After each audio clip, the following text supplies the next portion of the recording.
Hello friends, welcome to SS exam. दोस्तों, जैसे कि आपको पता ही है कि अपने डिफेंस अकाउंट बुक जो है स्टार्ट कर रखी है और उसके अपने चैप्टर वाइज चैप्टर सारी चीज़ें डिस्कस करते जा रहे हैं, राइट। प्रीवियस वीडियो में दोस्तों अपनों ने चैप्टर 3 का फुल रिवीजन किया और मैंने 31 के लगभग आपको पॉइंट बताए और वो पॉइंट आप दोस्तों पढ़ लोगे तो एक पिक्चर की तरह आपको चैप्टर नंबर 3 याद हो जाएगा। यस और नो। इसके बाद दोस्तों अपनों ने चैप्टर नंबर 4 स्टार्ट किया था।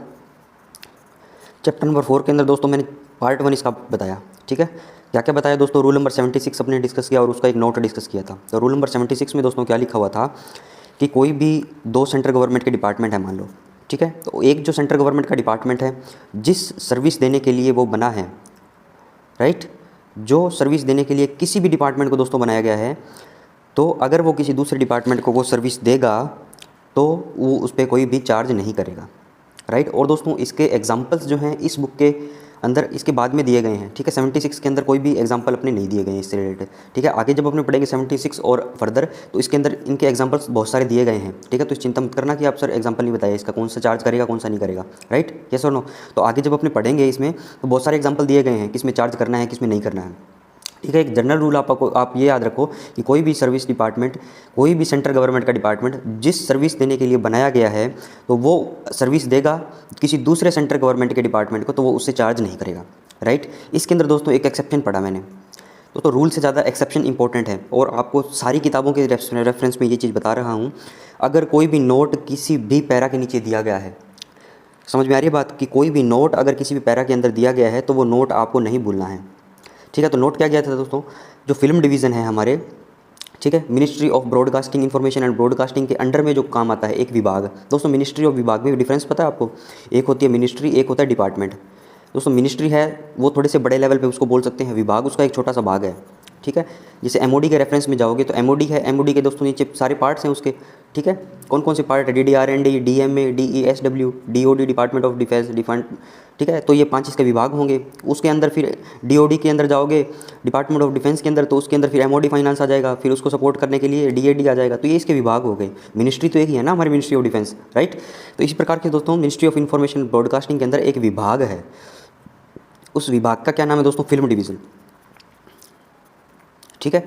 फिल्म डिवीज़न में दोस्तों क्या होता है कि ये मान लो किसी डिपार्टमेंट को डॉक्यूमेंट्री बनानी है, ठीक है, कोई भी मैगजीन्स उनको छापनी है, राइट। और दोस्तों इसी के अंदर दोस्तों प्रसार भारती भी आता है और हमारा central board of film certification जो है, सेंसर बोर्ड जिसको आप बोलते हो, ठीक है, जो फिल्मों को सर्टिफाई करता है कि हाँ ये ठीक है ये नहीं है, उनको ग्रेडिंग देता है, ठीक है। तो वो जो विभाग है CBFC का विभाग जो है वो भी इसी के अंदर आता है, राइट। तो दोस्तों ये जो है चार्ज कर सकते हैं दूसरे डिपार्टमेंट से। जो फिल्म डिवीज़न है, फिल्म डिवीज़न का याद रखो दोस्तों आप, अगर ये किसी दूसरे डिपार्टमेंट की अगर डॉक्यूमेंट्री बनाएगा या किसी को सपोर्ट प्रदान करेगा तो दोस्तों जो लाइन जो है, क्वेश्चन जो है कैसे बनेगा, वो जो हमारे नोट के अंदर लाइनें लिखी गई थी एज इट इज़ उन्हीं से बनेगा, राइट। उसके अंदर लिख देंगे कि फिल्म डिवीज़न अगर किसी दूसरे डिपार्टमेंट को उनको एड प्रदान करता है, उनको सहायता प्रदान करता है या उनको सर्विसेज रेंडर करता है, मेन ये वर्ड याद रखो, सर्विस रेंडर करना, सर्विस प्रदान करना, ठीक है। तो उसको वो चार्ज करेगा उससे, राइट। तो आज दोस्तों अपने रूल नंबर 77 पढ़ेंगे, कल अपने रूल नंबर 76 पढ़ा था, राइट। इसको मैंने पार्ट 2 नाम दिया है, ये देखिए फ्रेम में आ रहा होगा, पार्ट 2 इसको नाम दिया है, राइट। तो देखिए दोस्तों क्या लिखा है इसमें, without prejudice to the general principle contained in para 76। इसका मतलब क्या हुआ दोस्तों कि हमें पैरा 76 के अंदर जो भी लिखा हो, ठीक है, उसमें विदाउट प्रीजुडिस मतलब उसका रेफरेंस हमें नहीं चाहिए। अब दोस्तों डिफेंस सर्विसेज के बारे में बात कर रही है। Defence services shall defence services करेगी कुछ, क्या करेगी? In respect of inter departmental transaction. Inter departmental transaction का मतलब है डिफेंस अगर कोई और डिपार्टमेंट से ट्रांजैक्शन करेगी, राइट, यस और नो। तो defence services shall in respect of inter departmental transaction, defence अगर किसी दूसरे डिपार्टमेंट के साथ ट्रांजैक्शन करेगी, इंटर डिपार्टमेंटल ट्रांजैक्शन, राइट। और दोस्तों ये सब क्लोज था इसका, ठीक है। डिफेंस सर्विसेज शेल, यहाँ से पढ़ो इसको, चार्ज एंड बी चार्ज, इसको ढक लो आप, ठीक है। इसको ऐसे defence services shall charge and be charge. इसका मतलब क्या हुआ दोस्तों? चार्ज का मतलब क्या है और बी चार्ज का मतलब क्या है दोस्तों? ये एक्टिव सेंटेंस बोला हुआ है, ठीक है, ये एक्टिव सेंटेंस है। और इसको ऐसे पढ़ो, इसको भी दोस्तों सब क्लोज में बांट लो, defence services shall charge, defence services shall be charge. इसका मतलब क्या? शेल चार्ज का मतलब क्या है दोस्तों? एक्टिव में है, मतलब डिफेंस ये काम करेगा, मतलब डिफेंस पैसा लेगा, राइट। एक नंबर बात, defence services shall be charge मतलब डिफेंस से पैसा लिया जाएगा। यहाँ पे ये पैसिव वॉइस का सेंटेंस है, बी प्लस वर्ब की थर्ड फॉर्म है, ठीक है। तो डिफेंस जो ऑब्जेक्ट है वो सब्जेक्ट का काम कर रहा है, राइट। समझ में आ रही है दोस्तों बातें? बी चार्ज बाय लगा के कोई अदर डिपार्टमेंट आ जाएगा तो मतलब वो सुपरफ्लुअस था, वो उसको अपने यूज़ नहीं करते, जैसे पीपल का यूज़ नहीं करते, पैसिव वॉइस में आपको पढ़ा होगा दोस्तों। ये जो पैरा है वो कॉन्सेप्ट से ज़्यादा आपका इंग्लिश आपको कितनी आती है उसको समझने का ये पैरा है, राइट। तो देखिए इसके अंदर डिफेंस सर्विसेज या तो चार्ज करेगा या डिफेंस सर्विसेज को चार्ज किया जाएगा। इससे सवाल पूछो दोस्तों, फॉर व्हाट, फॉर किसके लिए भैया, सर्विस रेंडर करता है या सप्लाई मेड करता है, फॉर हुम, किसको, अदर डिपार्टमेंट को, ठीक है। डिफेंस सर्विसेज या तो चार्ज करेगा या डिफेंस सर्विसेज को चार्ज किया जाएगा। फॉर व्हाट, किसके लिए, सर्विसेज रेंडर्ड करेगा, भाई सेवाएं देगा, या सप्लाई मेड करेगा, टू हुम, फॉर हुम, किसको, अदर डिपार्टमेंट को, ठीक है, और by the other department of the central government, ठीक है। Defence services shall charge and be charge for services rendered and supplies made to other department और by other department of the central government, मतलब vice versa कर दिया, या तो ये करेगा सर्विस रेंडर सप्लाई, या अदर डिपार्टमेंट या अदर डिपार्टमेंट डिफेंस को करेगा, राइट। तो उसके लिए चार्ज किया जाएगा और वो चार्ज डिफेंस सर्विसेज चार्ज करेगा और उसको चार्ज किया जाएगा, मतलब पैसा लिया जाएगा इससे, ठीक है। ये एक जनरल रूल बता दिया इसने डिफेंस सर्विसेज के केस में। Unless in particular case government in consultation with the CAG had decided that the inter departmental adjustment would be unsuitable and undesirable. इसका मतलब क्या है दोस्तों, जब तक गवर्नमेंट कंसल्ट करके CAG से डिसाइड ना कर ले कि चार्जेस नहीं लेने हैं तब तक चार्जेस लेने हैं। इसका मतलब क्या होगा दोस्तों, डिफेंस दो सेंट्रल गवर्नमेंट के विभाग हैं, दोबारा सुनिए दोस्तों, दो सेंट्रल गवर्नमेंट के विभाग हैं, ठीक है। वो आपस में एक दूसरे को सर्विसेज प्रोवाइड करते हैं तो उनको चार्ज नहीं लेना है as per rule para number 76, ठीक है। और जब मैं डिफेंस सर्विसेज की बात करूंगा तो दोस्तों ये अगर अदर डिपार्टमेंट को सर्विस देता है, सप्लाई देता है, तो इसको चार्ज करना है और बाकी भी इसको चार्ज करेंगे डिफेंस सर्विसेज के केस में, राइट। समझ में आ रही बात। और दोस्तों इसके अंदर एक एक्सेप्शन दे दिया, ठीक है। क्या एक्सेप्शन दे दिया, ये पढ़िए, ये पढ़िए, देखिए, अनलेस इन पर्टिकुलर केस, जब तक गवर्नमेंट कैग से डिसाइड ना कर ले कि हमें चार्ज नहीं लेने हैं तब तक चार्ज लेने हैं हमको, ठीक है। हमको मतलब डिफेंस सर्विसेज को, राइट, दूसरों से और दूसरे डिफेंस सर्विसेज से। समझ में आई दोस्तों बातें। आगे चलिए देखिए दोस्तों क्या है, नोट नंबर 1 और नोट नंबर 2 और इससे नेक्स्ट स्लाइड के अंदर नोट नंबर 3 दिया गया है। तो फ्रेंड्स पैरा नंबर जो 77 है वो इस चैप्टर की जान है, ठीक है। आपको सवाल देखने को मिलेगा तो 76 के नोट से देखने को मिल जाएगा, फिल्म डिवीज़न वाला, या पैरा नंबर 77 जो अपनों ने अभी पढ़ा है, और उसके नीचे जो 3 जो नोट दिए गए हैं। ये फ्रेंड्स क्या दिया गया है, the defence services shall not be required to pay rent for building of the central civil department occupied by the defence services for non residential purposes, nor shall rent be charge for buildings of the defence services occupied for non residential purpose by the civil department of the central government other than commercial department और undertaking. दोस्तों 2-3 बातें हैं इसके अंदर। सबसे पहले तो देखिए आपको इस शब्द का मीनिंग पता होना चाहिए, नॉन रेजिडेंशियल पर्पज। दोस्तों रेजिडेंशियल क्या होता है, दोस्तों रेजिडेंस क्या होता है, रेजिडेंस का मतलब है रहने का स्थान, निवास स्थान, ठीक है। इजी भाषा में बोल दूँ तो क्वार्टर हो गए हमारे, ठीक है। मान लो गवर्नमेंट के रेफरेंस से बात करेंगे तो क्वार्टर की बात कर दी मैंने, रेजिडेंस से बन गया रेजिडेंशियल, ठीक है। और दोस्तों रेजिडेंस से बन गया रेजिडेंशियल मतलब रहने का स्थान, इसके आगे मैं नॉन लगा दूंगा तो दोस्तों ये नेगेटिव हो गया, मतलब रहने के स्थान के अलावा। तो दोस्तों ऐसी बिल्डिंग्स जहाँ पे हम रहते नहीं हैं, ठीक है, ऐसा कंस्ट्रक्शन जहाँ पे हम नहीं रह सकते, जो हमारे रहने के लिए नहीं बने हैं, तो दोस्तों वहाँ पे क्या होगा, कोई ऑफिस संचालित होगा, ठीक है, कोई ऑफिस के पर्पज़ के लिए वो चीज़ बनी है, राइट, येस और नो, या किसी ऑफिस के अलावा कोई और पर्पज़ के लिए बनी है लेकिन हम रह नहीं सकते वहाँ पे, ऐसी बिल्डिंग दोस्तों, राइट। पहली चीज़ तो ये क्लियर होगी, नॉन रेजिडेंशियल का मतलब ये है कि जहाँ पे रहना नहीं है, हमें रहने के अलावा बाकी सारे काम कर सकते हैं हम, राइट, ऑफिस वहाँ पे चला सकते हैं, ठीक है। अब देखिए दोस्तों दूसरा है सेंट्रल सिविल डिपार्टमेंट। दूसरी बात ये बोली है इसमें कि सेंट्रल सिविल डिपार्टमेंट ये क्या होता है दोस्तों, आपको सिविल का मतलब पता है फ्रेंड्स। जिसने दोस्तों जो टेक्निकल ग्राउंड से हैं, जिसने ग्रेजुएशन करी है, वहाँ पे बहुत सारी, मान लो बीटेक जिसने करी है तो वहाँ पे बहुत सारी ब्रांचेज होती हैं, ठीक है। इलेक्ट्रिकल है, मैकेनिकल है, कंप्यूटर साइंस है, ठीक है, इलेक्ट्रॉनिक्स एंड कम्युनिकेशन है। उसके अंदर दोस्तों एक सिविल ब्रांच होती है। उस सिविल ब्रांच का दोस्तों काम यही है कि वो कंस्ट्रक्शन से रिलेटेड काम करती है, ठीक है। कंस्ट्रक्शन उनको करना है, मान लो बिल्डिंग बनानी है, राइट, तो वो सारा कंस्ट्रक्शन से काम जो है वो सिविल करता है। तो दोस्तों वो जिसका जो डिपार्टमेंट होगा सिविल का, मतलब ये किसी कंस्ट्रक्शन के ये कंस्ट्रक्शन के काम से रिलेटेड होगा, ठीक है। सेंट्रल का मतलब क्या हुआ कि जो केंद्र संचालित करता है, जिसको भारत सरकार संचालित करती है। स्टेट का होता तो स्टेट सिविल डिपार्टमेंट अपनी बोल देते, राइट, येस और नो। तो दोस्तों एक तो नॉन रेजिडेंशियल मैंने पढ़ा कि जहाँ पे हमें को रहना नहीं है, रहने के अलावा बाकी सारे काम करूँगा मैं। और सेंट्रल सिविल डिपार्टमेंट का मतलब है केंद्र जो संचालित करती है सिविल के डिपार्टमेंट जो कंस्ट्रक्शन से संबंधित है, राइट, येस और नो। तो इसके अंदर दोस्तों आप एग्जांपल ले लो एक CPWD का। CPWD की दोस्तों फुल फॉर्म है सेंट्रल पब्लिक वर्क्स डिपार्टमेंट, जिसको बोलते हैं केंद्रीय लोक निर्माण विभाग, ठीक है। ये दोस्तों सेंट्रल गवर्नमेंट का एक विभाग है। कौन सी मिनिस्ट्री के अंदर आता है फ्रेंड्स, मिनिस्ट्री है दोस्तों इसकी ministry of housing and urban affair, ठीक है, इसको MOHUA बोलते हैं, राइट। येस और नो, ये किससे डील करती है? ये दोस्तों बिल्डिंग बनानी है, रोड्स बनानी है, ब्रिजेस बनाने हैं, फ्लाईओवर्स बनाने हैं दोस्तों, कॉम्प्लिकेटेड स्ट्रक्चर अगर आपको बनाने हैं। कॉम्प्लिकेटेड स्ट्रक्चर में क्या क्या आएगा दोस्तों? स्टेडियम आपको बनाना है, ठीक है, जहाँ पे क्रिकेट खेलते हैं, स्टेडियम, वो कोई सा भी स्टेडियम हो सकता है दोस्तों, फुटबॉल का ग्राउंड हो सकता है, राइट, क्रिकेट का ग्राउंड हो सकता है, स्टेडियम बनाना है। ऑडिटोरियम्स दोस्तों बनाने, बड़े बड़े ऑडिटोरियम्स होते हैं, ठीक है। लेबोरेटरीज बनानी है कॉम्प्लेक्स स्ट्रक्चर की, बंकर्स बनाने हैं दोस्तों, बॉर्डर पे फेंसिंग करनी है, ये काम भी CPWD करता है बहुत। और दोस्तों इसके अंदर भी 2-3 विंग्स होती है बिल्डिंग्स एंड रोड्स की, E&M, इलेक्ट्रिकल एंड मैकेनिकल, और एक हॉर्टिकल्चर नाम की भी एक इसके अंदर विंग है, ठीक है, अपने को इस पर नहीं जाना। और दोस्तों इसके फंक्शन देखिए आप क्या है, फंक्शन के अंदर दोस्तों क्या है, ये कंस्ट्रक्शन करती है, मेंटेनेंस करती है, किसका दोस्तों? सेंट्रल गवर्नमेंट के नॉन रेजिडेंशियल बिल्डिंग का।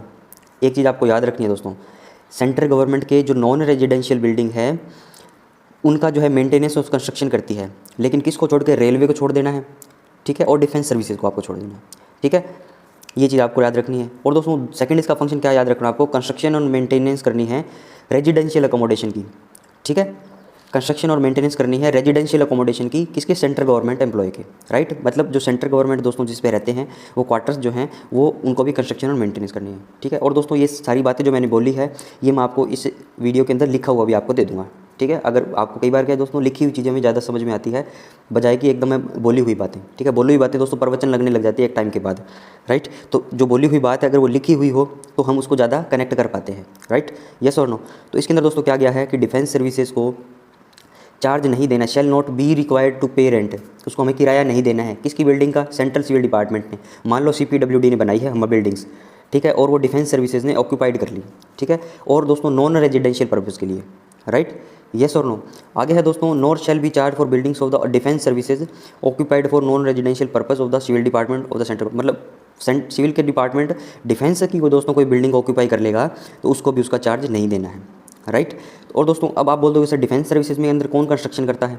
तो फ्रेंड्स इसके अंदर तो MES करता है हमारा कंस्ट्रक्शन, ठीक है, MES करता है। तो अब बोल दोगे कि सर हमने क्यों बिल्डिंग ली? हमारे तो MES करता है। मान लो दोस्तों किसी जगह पे बिल्डिंग ऑलरेडी बनी हुई थी और डिफेंस को मान लो टेम्परेरी बेसिस पे ज़रूरत पड़ गई उस बिल्डिंग की, तो क्या हम नहीं ले सकते वो बिल्डिंग, राइट। CPWD विभाग जो है बिल्डिंग्स बनाता नहीं है डिफेंस के लिए, लेकिन दोस्तों डिफेंस उसको उधार तो ले ही सकता है, किराए पे तो ले ही सकता है, येस और नो। और दोस्तों CPWD जो है सेंट्रल गवर्नमेंट के एम्प्लॉय के रेजिडेंशियल अकोमोडेशन भी बनाता है, ठीक है, इसको मैं लिखा हुआ दे दूंगा, आपको चिंता करने की जरूरत नहीं है जो भी बोला है, ठीक है। और दोस्तों इसके अंदर ध्यान रखिए कमर्शियल डिपार्टमेंट और अंडरटेकिंग जो है उनके अलावा सारी ये बातें हमें करनी है, ठीक है, नोट के अंदर, राइट। कमर्शियल डिपार्टमेंट दोस्तों वही जो मतलब प्रॉफिट बेस पे काम करते हैं, ठीक है, उनको कमर्शियल डिपार्टमेंट बोलते हैं। आपको नेक्स्ट चैप्टर के अंदर बताऊंगा कमर्शियल डिपार्टमेंट कौन कौन से हैं, राइट, उसके अंदर पूरी एक लाइन दी गई है कौन कौन से कमर्शियल डिपार्टमेंट है, राइट। नोट नंबर सेकंड पे चलते हैं friends. The defence services shall also The defense services shall also not be required to pay for the use of the government civil aerodromes and for other incidental services rendered by the civil aviation department to Indian Air Force plane। क्या बोल रहे हैं दोस्तों? Defence services को शैल क्या नहीं करना है, क्या नहीं ज़रूरत है हमें पे करना, क्या चीज़? अगर हम गवर्नमेंट के सिविल एरोड्रोम्स को, गवर्नमेंट के दोस्तों एरोड्रोम्स क्या होता है पता है? एरोड्रोम्स दोस्तों एयरपोर्ट का ही भाई है, ठीक है, एयरपोर्ट का ही भाई है एरोड्रोम्स, ऐसे समझिए, जहाँ पे हवाई पट्टियाँ हैं, ठीक है, हमें एयरक्राफ्ट उतारना है, हमें डिफेंस सर्विसेज उसको कोई और सेवाएं लेनी है, हेलीकॉप्टर हेलीपैड है मान लो वहाँ पे, तो हेलीपैड उसको उतारना है, राइट। ऐसा नहीं है ना दोस्तों कि हेलीकॉप्टर को कहीं भी आप उतार दोगे, ठीक है, सड़क पे उतार दोगे, ऐसा नहीं होता है दोस्तों, राइट। उसका एक हेलीपैड बना रहता है, उसके अंदर इसको उतारना रहता है, राइट, मतलब उसको लैंड करवाना रहता है। The defence services shall also not be required to pay for the use of the government civil aerodrome. Defence services को गवर्नमेंट के सिविल एरोड्रोम्स जो हैं उनको लिए पे नहीं करना है उनको कोई भी फीस, ठीक है। और for other incidental services rendered by the civil aviation department to Indian air force. और दोस्तों इंडियन एयरफोर्स जो है वो भी कोई भी चार्ज नहीं देगा इनको सिविल एविएशन डिपार्टमेंट को। आगे चलिए इसके बाद देखिए दोस्तों, nor shall the civil aviation department be charge as a reciprocal arrangement for the use of the aerodromes of the Indian Air Force by civil aircraft. मतलब वो भी चार्ज नहीं करेंगे सिविल वाले डिफेंस से, इंडियन एयरफोर्स से, ठीक है। और इंडियन एयरफोर्स का डिफेंस का अगर वो सिविल वाले करते हैं तो उसको भी चार्ज नहीं देना है, ठीक है। इसका मतलब क्या हुआ दोस्तों, ये एक रेसिप्रोकल अरेंजमेंट है। रेसिप्रोकल का अरेंजमेंट का मतलब है कि वाइसा वर्सा इसको क्या बोल सकते हो कि उन्होंने सेवाएं दी आपको और आपने सेवाएं दी उनको, तो आपस में वो कट गई सेवाएं, ठीक है। आगे चलिए दोस्तों, नोट नंबर 3 में क्या बोल रहा है? इसमें बोल रहा है दोस्तों, no inter departmental adjustment will be necessary on account of damages caused accidentally by one department to another. मान लो आप कोई नुकसान कर दो, ठीक है, इंटर डिपार्टमेंटल एडजस्टमेंट उसमें नहीं होगा, ठीक है, क्योंकि गलती से हुआ है दोस्तों, एक्सीडेंटली, इसलिए तो वर्ड लिखा है यहाँ पे। अगर आप जानबूझ के करोगे तो दोस्तों आपको करना पड़ सकता है, ठीक है, एक्सीडेंटली हो गया, ठीक है, तो उसको आपको कोई भी चार्ज नहीं देना। No compensation is payable for damages caused accidentally to defence by the railway and vice versa, right. कि मतलब रेलवे जो है और डिफेंस का कर दे तो भी इनको चार्ज नहीं देना है, ठीक है। दो गवर्नमेंट के डिपार्टमेंट हो गए, इंटर डिपार्टमेंटल हो गया, तो एक एग्जांपल के तौर पे भी आपको बता दिया। तो दोस्तों आगे क्या बोल रहा है दोस्तों, adjustment with the state government. अगर स्टेट गवर्नमेंट के केस में क्या होगा, in the case of the transaction between defence services. दोस्तों ये चीज़ याद रखनी है आपको, डिफेंस सर्विसेज की बात हो रही है और किसके बीच में, स्टेट गवर्नमेंट में, या vice versa, state government and defence services, ऐसे बोल सकते हो। Adjustment shall always be made, एक तो ये लाइन आपको याद रखनी है, एडजस्टमेंट हमेशा होगा, ठीक है। कैसा होगा एडजस्टमेंट, वो इस पैरे के अंदर नहीं बताया गया है, लेकिन दोस्तों हमने चैप्टर नंबर 3 के अंदर ये ऑलरेडी डिस्कस कर लिया है, ठीक है। एडजस्टमेंट दोस्तों कैश बेसिस पे एडजस्टमेंट मैंने पढ़ा, ठीक है, कैश बेसिस पे मैंने पढ़ा, ठीक है। एक दोस्तों सेटलमेंट अकाउंट मैंने पढ़ा, ठीक है, तो उसके अंदर हमने पढ़ा है ये सारी बातें, राइट। तो क्या बोल रहा है दोस्तों, adjustment shall always be made, adjustment किया जाएगा इफ़ रिक्वायर्ड बाय और under by provision of the constitution in such a manner to such extent as may be mutually agreed upon by the government consent. एडजस्टमेंट हमेशा होगा, भले तरीका कोई भी हो। इस 78 के अंदर इतना बताया गया, ठीक है।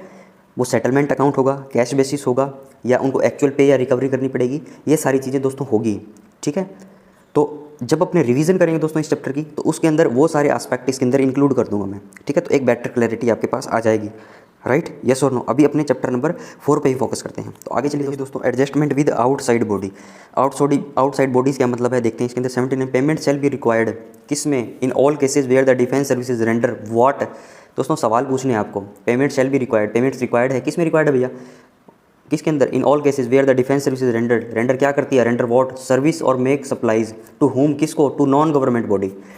दोस्तों जब आप क्वेश्चन करने लग जाओगे लाइफ के अंदर पढ़ते टाइम या किसी भी तरीके से, तो दोस्तों आपकी समझ हमेशा बेहतर होगी दूसरे लोगों से, राइट। जब आप क्वेश्चन करने जाओगे किस में, किसके अंदर, ठीक है, व्हाट क्या है भाई, क्या, किसको, टू होम, ठीक है, तो आपको दोस्तों सारी चीज़ों के जवाब मिलते चले जाएंगे, ठीक है। इसमें मैंने पढ़ा पेमेंट शैल बी रिक्वायर्ड, इसमें in all cases where the defence services render, क्या रेंडर करती है, सर्विसेज मेक सप्लाईज, किसको करती है, to a government body, to a non government body, ठीक है। अब दोस्तों नॉन गवर्नमेंट बॉडी देख के आपको लगेगा कि यार ये क्या बला है, तो दोस्तों गवर्नमेंट बॉडी पता है आपको क्या होती है, गवर्नमेंट बॉडी मतलब सरकारी बॉडी। सरकारी बॉडी का मतलब है दोस्तों जो गवर्नमेंट के अधीन है, ठीक है, जिसको गवर्नमेंट संचालित करती है, राइट, वो गवर्नमेंट बॉडी है। नॉन गवर्नमेंट मतलब प्राइवेट बॉडी, जिसको गवर्नमेंट संचालित नहीं करती, जिस पे किसी गवर्नमेंट का अधिकार ना होकर किसी पर्टिकुलर पर्सन या किसी पर्टिकुलर संस्था या किसी और लोग का अधिकार है, ठीक है, गवर्नमेंट का नहीं है, राइट, यस और नो। सर्विस और make supplies to non government body और इंस्टीट्यूशन और to a separate fund constituted as such inside और outside the public account unless government by general और special order give direction to the contrary. जब तक दोस्तों कोई government special order ना दे payment required है, इसके अंदर ये बोला हुआ है, ठीक है। अगर दोस्तों डिफेंस सर्विसेज किसी नॉन गवर्नमेंट बॉडी या इंस्टीट्यूशन को सर्विस रेंडर करता है, सप्लाई करता है, तो दोस्तों जब तक कोई स्पेशल ऑर्डर ना आ जाए, गवर्नमेंट को स्पेशल ऑर्डर ना दे पेमेंट रिक्वायर्ड है, ठीक है। इसका कंक्लूजन ये है, relief in payment for services और सप्लाईज गिवन टू एनीबडी और fund should ordinary be given through a grant in aid rather than by remission of dues, बकाया की छूट। अब दोस्तों ये लाइन आपको चकराने वाली है थोड़ी सी। इसके अंदर क्या बोल रहा है दोस्तों, मान लो पेमेंट करनी है आपको, ठीक है, तो पेमेंट करनी है तो दोस्तों अगला बंदा बोल दे, मान लो आपने किसी से ए और बी है, ठीक है, दो डिपार्टमेंट है, ए ने बी को 500 रुपये उधार दिए, ठीक है, या 500 रुपये की दोस्तों ए ने बी से सर्विस ली, ठीक है, ए ने बी से सर्विस ली। इसके अंदर बाद में दोस्तों क्या बोलता है, ए बोलता है कि यार मेरे पास तो 500 रुपये नहीं है, ठीक है, तो मैं ये तेरे को पे नहीं कर सकता, ठीक है, तो मैं ओनली तेरे को 450 रुपये ही पे करूँगा, राइट, 50 रुपये पे मैं नहीं करूँगा तेरे को, राइट, यस और नो। तो दोस्तों इसके अंदर क्या होगा, जो बी जो है ए को 50 रुपये इसमें छूट नहीं करेगा, ए को तो बोल देगा भैया तू मेरे को 500 रुपये दे दे, ठीक है, ये दोस्तों बैक डोर से इसको 50 रुपये दे देगा, ठीक है। तो ए का दोस्तों ओवरऑल जो खर्चा है वो 450 रुपये ही है, ठीक है, क्योंकि दोस्तों बी ने 50 रुपये दिए हैं तो इसको बोलते हैं ग्रांट इन एड, ठीक है। दोस्तों चैप्टर नंबर 3 में भी पढ़ा था मैंने कि ग्रांट इन एड क्या होती है। दोस्तों जब कैपिटल बेस किसी कंपनी का बढ़ाना है तो गवर्नमेंट जो है लोन माफ़ कर देती है, ठीक है, दोस्तों लोन माफ़ कर देती है तो वो उसकी कंपनी का कुछ इक्विटी शेयर ले लेती है। याद आ रही है दोस्तों बातें, दोस्तों ऐसे याद रखना, आपको भूलना नहीं है, चीज़ों को कनेक्ट करके पढ़ना है। तो चैप्टर नंबर 3 के अंदर मैंने बताया था आपको कि गवर्नमेंट अगर किसी कंपनी को लोन दे रखा है, पब्लिक सेक्टर की कंपनी को, अगर वो कंपनी लोन चुकाने में असमर्थ है तो वो क्या करती है, उसका लोन माफ़ कर देती है, ठीक है। तो लोन माफ़ करने के बजाय बदले में वो दोस्तों उसकी इक्विटी ले लेती है, ठीक है। और दूसरा इसके अंदर मैंने पढ़ा था कि उसको ग्रांट इन एड के रूप में वो चीज़ें देती है, राइट। दोस्तों वो लोन माफ़ नहीं करी, लोन उसका उतना ही है, लेकिन उसको एक ग्रांट इन एड देती है, एक सहायता अनुदान राशि प्रदान करती है, ठीक है। उसमें उसने छूट नहीं दी उसके ड्यूज़ में। ड्यूज़ का मतलब क्या है दोस्तों, मेरे को मान लो मैं आपसे 500 रुपये आपसे लेने हैं मुझे आपको, ठीक है, आपको मुझे 500 रुपये देने हैं, तो मैं आप बोलते हो सर मेरे पास तो 200 रुपये ही है, ठीक है 300 की छूट कर दो, तो मैं कहूँगा भाई 300 की छूट नहीं है, तो मुझे 500 ही दे दे, बदले में 300 रुपये मेरे से ले ले। दोस्तों बात एक ही है, ठीक है, बोलने के तरीके इनको अलग अलग हैं, राइट। येस और नो, आपने पढ़ा होगा दोस्तों reduction of expenditure, reduction of expenditure. अब मान लो किसी भी मद के अंदर, किसी भी मान लो हेड के अंदर मैंने पहले 100 रुपये खर्च किए, ठीक है, बाद में उसी हेड के अंदर 50 रुपये आ गए, तो इसको मैंने प्राप्ति नहीं बोली, मैंने इसको मैंने बोल दिया रिडक्शन ऑफ एक्सपेंडिचर हुआ है मेरा, ठीक है। तो अकाउंटिंग की भाषा दोस्तों ऐसे ही चलती है और आपको इसी के साथ ऐसे ही इसको पढ़ना है, राइट। ये सुनो आगे चलिए फ्रेंड्स। 80 में क्या बोल रहा है, payment is required to be made by the defence services to another department of the government और वाइस वर्सा। पेमेंट दोस्तों रिक्वायर्ड है, एक एज जनरल रूल बताया गया है। डिफेंस सर्विसेज करता है कोई अनदर डिपार्टमेंट को गवर्नमेंट को, या वाइस वर्सा करती है, मतलब गवर्नमेंट डिफेंस सर्विसेज करे। दोस्तों पेमेंट में क्या क्या इंक्लूड है ये बताया गया। एडिक्वेट चार्ज फॉर सुपरविजन, हम कोई दोस्तों चीज़ का सुपरविजन कर रहे हैं, ठीक है, हमें अलॉट किया गया है कि किसी चीज़ को सुपरविजन करो, ठीक है, कोई कंस्ट्रक्शन हो रहा है हम उसका सुपरवाइज करें, मतलब कोई भी वर्क को सुपरवाइज करने के चार्ज, ठीक है। दोस्तों मान लो कोई आपको कोई टास्क देते हैं, ठीक है, डिपार्टमेंट की, इस चीज़ को ये इतना कंस्ट्रक्शन हो रहा है आपको सुपरवाइज करना है, तो उसकी पेमेंट है, वो पेमेंट इंक्लूड है। Other indirect expenditure connected with the services दोस्तों रेंडर करते हैं, कुछ इनडायरेक्ट एक्सपेंडिचर होते होंगे उनके, ठीक है, या supply for which payment is made, या एक्चुअल जो सप्लाई है, ठीक है, इजी बातें हैं। आगे चलिए दोस्तों, ये इंपॉर्टेंट है, the transaction between the departments of the government shell ordinarily be settled. दोस्तों जो गवर्नमेंट के डिपार्टमेंट के अंदर हैं उस ट्रांजैक्शन कैसे सेटल होगी, बाय इंटर डिपार्टमेंटल ट्रांसफर, जैसे railway, post, MEA, department of supply. दोस्तों इनको देख के कुछ ये बातें याद आ रही है आपको।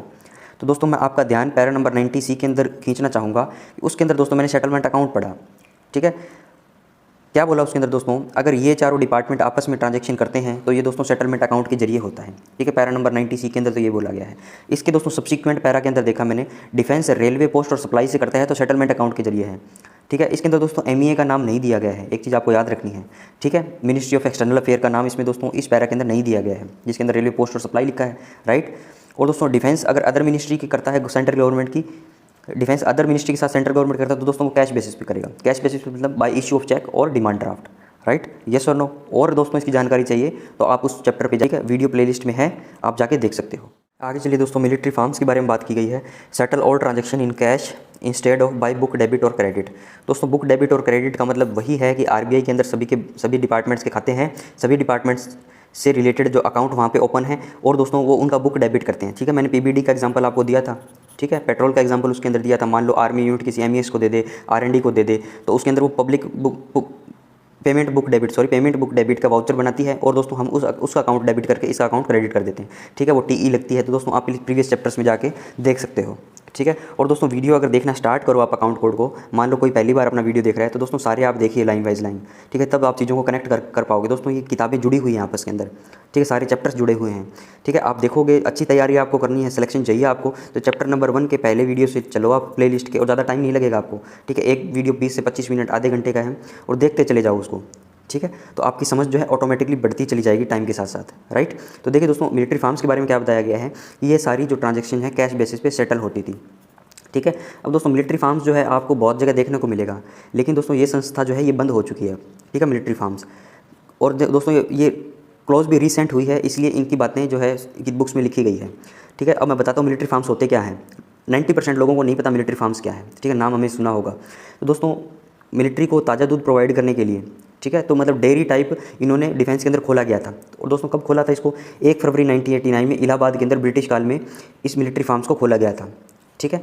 और दोस्तों धीरे धीरे क्या लगा इनको कि इसकी ज़रूरत हमें नहीं है, ठीक है, इसमें एक्सपेंडिचर बहुत हो रहा है, मैन पावर खर्च हो रही है, लोगों को रिक्रूट करना पड़ रहा है, ठीक है। वो डिफरेंट टाइप के मवेशी जो थे, गाय भैंस जो भी थी वहाँ पे, तो उनको चारा खिलाने में मतलब इसको मैनेज करने में काफ़ी प्रॉब्लम आ रही थी, ठीक है। और ये चीज़ें इररिलेवेंट साबित हो रही थी, राइट। तो इसके बाद दोस्तों 2012 में QMG ब्रांच ने रिकमेंड किया। QMG ब्रांच दोस्तों याद आई आपको, डिफेंस सर्विस एस्टीमेट में हमने पढ़ा था, बहुत सारी ब्रांचें थी, उसके अंदर QMG ब्रांच में क्वार्टर मास्टर जनरल जो ब्रांच है उसका यही काम था मिलिट्री फार्म्स की देख रेख करना।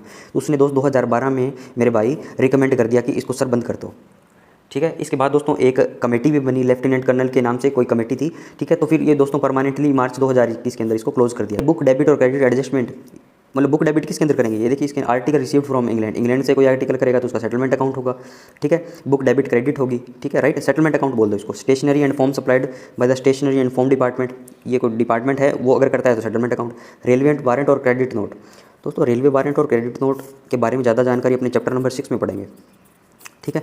इसके अंदर क्या है दोस्तों, रेलवे वारंट जो है पहले चलते थे, ठीक है, मतलब किसी को वारंट दे दिया फिजिकल फॉर्म में देते थे और दोस्तों वो रेलवे के अंदर जाते थे और अपनी टिकट बुक कर लेते थे, राइट। कॉम्पिटेंट अथॉरिटी एक फॉर्म था दोस्तों, ऐसे करके LO RO में जो होंगे, जो लोग फील्ड में ऑडिट करने जाते हैं, उन्होंने देखा होगा कि वारंट जो थे ऐसे होते थे, ठीक है। एक स्लिप होती है, उसके नीचे कॉम्पिटेंट अथॉरिटी के साइन होते हैं, यहाँ पे इंडिविजुअल का नाम होता है, उसकी डिटेल्स होती है, कौन सी दोस्तों TR लगता है, उसके ट्रैवलिंग रेगुलेशंस। दोस्तों ध्यान से सुनिए, जिन्होंने अभी तक LO RO में काम नहीं किया, ये वारंट क्या होता है कि एक स्लिप होती थी, ठीक है, उसके अंदर नीचे कॉम्पिटेंट अथॉरिटी साइन करेगी, ऊपर नाम होगा, सारी चीज़ें होगी। TR दोस्तों ट्रैवलिंग रेगुलेशन का रूल लिखा होगा, TD पे जा रहा है तो इतना होगा, ठीक है, अगर वो फैमिली को डिस्पैच करने जा रहे हैं तो इतना होगा, ठीक है। तो वो सारे दोस्तों गवर्नमेंट उसको फ्री ट्रैवल के लिए ये सुविधा दे रखी है डिफेंस को कि रेलवे वारंट आप यूज़ करो, ठीक है। तो दोस्तों अभी जो वर्तमान के अंदर E-टिकटिंग का प्रोसेस चल रहा है, ठीक है। E-टिकटिंग के अंदर दोस्तों क्या होता है कि एक रिवॉल्विंग अकाउंट जो है हमारा IRCTC के पास है, रेलवे के पास है, इसके अंदर हम क्या करते हैं कि भाई साल के शुरू में हम इतना पैसा अलॉट कर दिया, ठीक है, उस पैसे से दोस्तों वो डेबिट होता रहता है हमारे, ठीक है। जैसे जैसे ऑनलाइन बुक करते रहेंगे, ठीक है, वो डेबिट होता रहेगा, उस रिवॉल्विंग अकाउंट को हम समय समय पर बढ़ते रहते हैं। तो दोस्तों वो एक प्रकार से सेटलमेंट अकाउंट ही तो हुआ, हमने उनको एक बार पैसे दे दिए, फिर उसको डेबिट करते चले हैं, right. Transaction between military dairy, ये तो बंद ही हो गया मिलिट्री फार्म, तो मिलिट्री डेयरी भी वही चीज़ें हैं। Transaction with medical store depot से रिलेटेड, हम आर्मी सप्लाई कोर या सर्विस कोर भी बोलते हैं इसको, army ordinance core, remount department RVC। दोस्तों रीमाउंट एंड वेटनरी कोर्प्स जो है वो दोस्तों कौन सी यूनिट्स होती हैं जिनके पास घोड़े हैं, हॉर्सेज हैं, ठीक है। तो आपने दोस्तों 26 जनवरी 15 अगस्त पे देखा होगा, परेड्स मान लो होती है, तो वहाँ पे कुछ यूनिट्स आती हैं जो जिनके पास हॉर्सेज हैं, तो वो दोस्तों वही होती है RVC। उनका इंसिग्निया देखोगे दोस्तों, इंसिग्निया मतलब बिल्ला, ठीक है। हर एक दोस्तों यूनिट्स जो होती हैं उनके एक इंसिग्निया रहता है उनका, ठीक है, यूनिट्स का। तो उसके अंदर दोस्तों हॉर्सेस की फ़ोटो बनी हुई है, राइट। तो आप देखो मिल जाएगा। आगे दोस्तों MES है, उसके साथ ट्रांजैक्शन कैसे होगा, book debit credit, civil hospital, civil jail से रिलेटेड जो ट्रांजैक्शन है वो इसके अंदर होंगे। आगे चलिए, आगे है friends, purchase made by ministry of commerce, department of supply, water and land revenue charges due to civil department, proforma charges for rent of government land, other inter departmental charges, ठीक है। तो एक बार इसको रीड कर लेना, इतना ज़्यादा important नहीं लगा मुझे। क्वेश्चन पूछेंगे तो दोस्तों वो 3 नोट जो दिए गए हैं, पैरा नंबर 76 और 77 से पूछेगा, ठीक है। इसके बाद बस ये जनरल आपके नॉलेज के लिए बातें हैं, राइट। 82 में देखिए दोस्तों क्या, एनी क्वेश्चन ऑफ डाउट और dispute arising in connection with the interpretation of directions in this chapter will be refer to the CGDA for decision if necessary in consultation with the CAG of India. कोई भी doubt dispute होगा तो भैया CGDA हमारे जो HOD हैं साहब, उनके पास जाएंगे हम और वो कंसल्ट कर लेंगे CAG से, ठीक है। तो ये सारी बातें इसके अंदर दी गई थी। तो दोस्तों हमने चैप्टर नंबर 4 जो है कंप्लीट कर लिया, ठीक है। अब चैप्टर नंबर 5 जो है दोस्तों वो कल अपने पढ़ेंगे, ठीक है। शाम को मुझे टाइम मिला तो उसका वीडियो में भी बना दूंगा, मैटर तैयार है। अब चैप्टर नंबर 2 के बारे में थोड़ी सी आपको रिवाइज़ करवा देता हूँ, ठीक है। 2 मिनट का और समय लगेगा। चैप्टर 2 अपने थोड़ा सा रिवाइज़ करते हैं, ये सेटलमेंट अकाउंट और इनसे रिलेटेड थोड़ी सी बातें, ठीक है। देखिए इसके अंदर देखिए दोस्तों, चैप्टर 2 के अंदर सेटलमेंट अकाउंट मैंने पढ़ा, ठीक है। पैरा नंबर 19 में जाओगे जब आप, तो between the accounts of the central government ministry department and state government के अकाउंट्स की ट्रांजेक्शन एडजस्टमेंट कैश बेसिस पे होती है, ठीक है। चेक DD पे, मैंने बताया आपको स्टेट गवर्नमेंट के साथ कैसे ट्रांजेक्शन करना है इसको, ठीक है। सेंट्रल गवर्नमेंट की मिनिस्ट्री कैश बेसिस पे करेगी, right. Post railway supply department ministry of commerce के अंदर और MEA के अंदर इनकी आपसी ट्रांजेक्शन दोस्तों कैसे होगी, थ्रू सेटलमेंट अकाउंट, ठीक है। डिफेंस के लिए एक अलग से मैंने बताया, डिफेंस के अंदर MEA को छोड़ दो, इन तीनों के साथ करेगा तो सेटलमेंट अकाउंट, राइट। और डिफेंस दोस्तों अदर सेंट्रल गवर्नमेंट की मिनिस्ट्री के साथ करेगा तो उसको कैश बेसिस करना पड़ेगा, राइट। कैसे और पैरा नंबर 23 में मैंने क्या पढ़ा दोस्तों, इसके अंदर transaction between defence services and non government body. Non government body का मतलब क्या है, प्राइवेट बॉडी और इंस्टीट्यूशन और individuals are settled by actual payment और actual recovery as the case में भी, ठीक है। एक्चुअल पेमेंट करना है, एक्चुअल रिकवरी करनी है, कोई सा भी केस होगा, ठीक है। तो दोस्तों ये चैप्टर नंबर 2 थोड़ा सा रिवाइज करवाया और चैप्टर नंबर 4 आज अपने कंप्लीट पढ़ा, ठीक है। इसकी PDF आपको मिल जाएगी, PDF SAS एग्ज़ाम के अंदर, ठीक है। सर्च करोगे आप जब टेलीग्राम में तो आपको मिल जाएगा PDF SAS exam, right. Yes और नो। दोस्तों वीडियो को रैप अप करते हैं, वीडियो को लाइक करें, शेयर करें और चैनल को दोस्तों सब्सक्राइब जरूर से करें और कमेंट करते रहें ताकि दोस्तों हमारा और आपका कम्युनिकेशन बना रहे। Thanks for watching, have a nice day, bye bye.